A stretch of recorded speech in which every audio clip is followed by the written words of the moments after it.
Hello, my name is Chris McMeeking. I am a software engineer here at DQ, also accessibility expert and a member of the W3C Mobile Accessibility Task Force.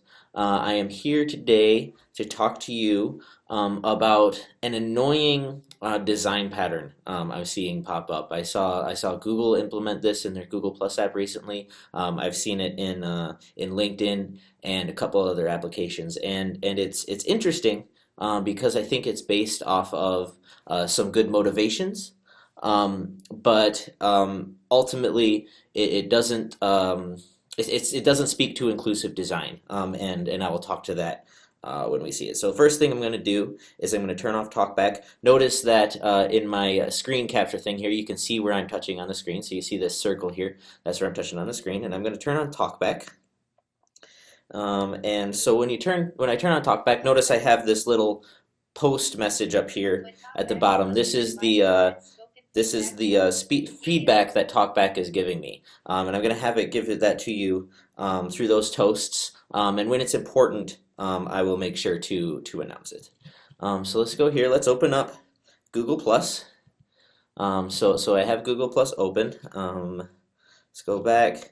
And let's find a post. Let's find a post of some kind. I think the best way to do this is to go home and then go to, let's look at these vegetarian recipes. So we have these vegetarian recipes, and now let's look at the kind. And notice now when I focus this thing in TalkBack, my TalkBack focus rectangle has encapsulated essentially the data on the entire screen.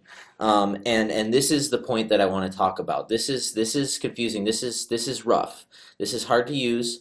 This may be good, and I see the motivation for this pattern. I see that what a user's trying to do, what Google's trying to do here is wrap all of this information together, right? All of this information is associated, and it's important to capture that, right? Data association is an important and complicated thing, especially on mobile, where you can do this touch to explore thing. But let's talk about this touch to explore thing, right? Because maybe for blind TalkBack users, doing this wide global mapping and associating all of this data together and having this really large touch target, maybe that's a good thing. And then what they've done is they've allowed you to, when you double click this, you open this context menu so that all of those actions that you can do are accessible. And we can talk about the things that they have in that context menu a little bit. But let's point out first the one of the bad things that I see about this design pattern, and that is the presentation of information, right? One of the things that we talked about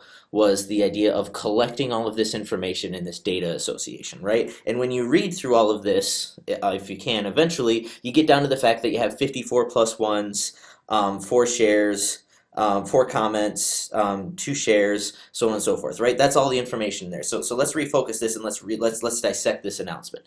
Manju Mahadeva 9 hours ago, this spicy mixture of peanuts, lentils, rice flour, and lentil crisp, simply called mixture, is a popular South Indian snack, yada yada yada. 4 comments, 54 plus ones, 2 people shared this, right? That's the whole announcement, right? And so what they've done is they've wrapped all of this information together in a really nice package, and then after that comes actions, comment, open link, it gives you the name of the link, see full post, +1 post, navigate to Manjumative's profile, reshare, double tap to activate, and it's cool. All of that information is wrapped into one bubble, which is useful.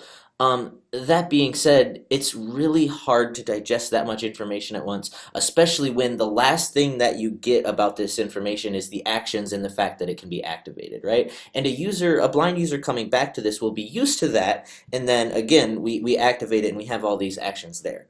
That's great. It's cool. It's good to have that information wrapped together. It's good to associate all of those things together. But what we lose here, now let's talk about all of the things that we've lost, because we've lost the ability to do a lot of things. Let's say that I am a blind, or that I'm a sighted TalkBack user, that I use TalkBack just for the sake of having it read things out to me because I have difficulty reading, or maybe my vision is such that I can see things on the page, I can see controls, but I can't interact with them. Notice where I'm touching here, this touch target. I'm trying to focus this comment button right here, and I cannot. I'm trying to focus this share thing here, and I cannot. I'm trying to focus this +1, and I can't focus. There are actionable controls on here that TalkBack can't focus. Now, one of the things that I said was maybe from a blind TalkBack user's point of view, this is accessible. Maybe collecting all of this information is important. The fact that there are controls here, the fact that there are separate controls here, and that I can normally focus them individually, that in itself presents information, right? When we wrap all of this together and put this big focus rectangle around this entire blob of information, I have lost content because structure is information, right? And forcing this one big focusable blob is hiding information from the user. There are better ways to group controls, things like the label for attribute, things like saying, like imagine if I could go through this real quick, swipe and focus these individual controls, and say +1 for this post title and comment on this post title and share this post title individually instead of wrapping them all in this big blob of information, right? Because this big blob of information, like I said, this isn't about accessibility isn't about creating things specifically for blind talkback users, right? And the motivation there is good, but it's about inclusive design, right? So now let's talk about the other bad things that this design idiom does, right? Let's say that you are a Braille board user and you come to this control and you're looking at this and you're trying to digest all of this information at once by grouping all of these things and not allowing all of these controls to be separately focusable.